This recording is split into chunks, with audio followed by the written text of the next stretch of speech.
When I first started bow hunting, Bob, I remember I got up in a tree and man, I could zing that arrow back there at 30 yards and just drive tacks with it. But when I got up in that tree and I saw that deer coming in, man, I didn't know when I could move, when I couldn't move. I didn't know when to try and stand up and shoot. I didn't know when to shoot. So let's talk about that. When you how do you know when to shoot? You got a deer in front of you. You know he's within your range. How do you know when to touch that release and shoot that arrow?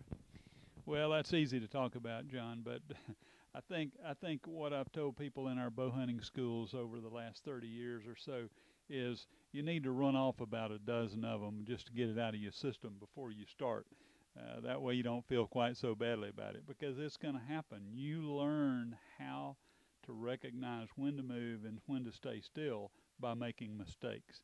And gradually over time you begin to get a feel for when you can move and when you can't. But the bottom line, what I watch for is the deer's head.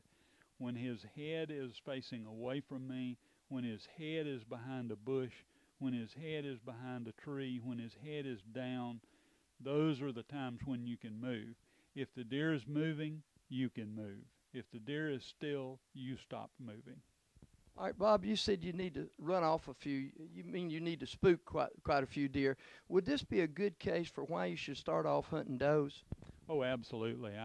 Again, that's one of the things we say at the beginning of every bow hunting school is that everybody ought to be able to take a few dozen does first before you try to limit yourself to a trophy animal because you just can't do it. You should not expect yourself to know how to pull that shot off on a trophy animal when you haven't been able to do it with a few does. Okay, doke.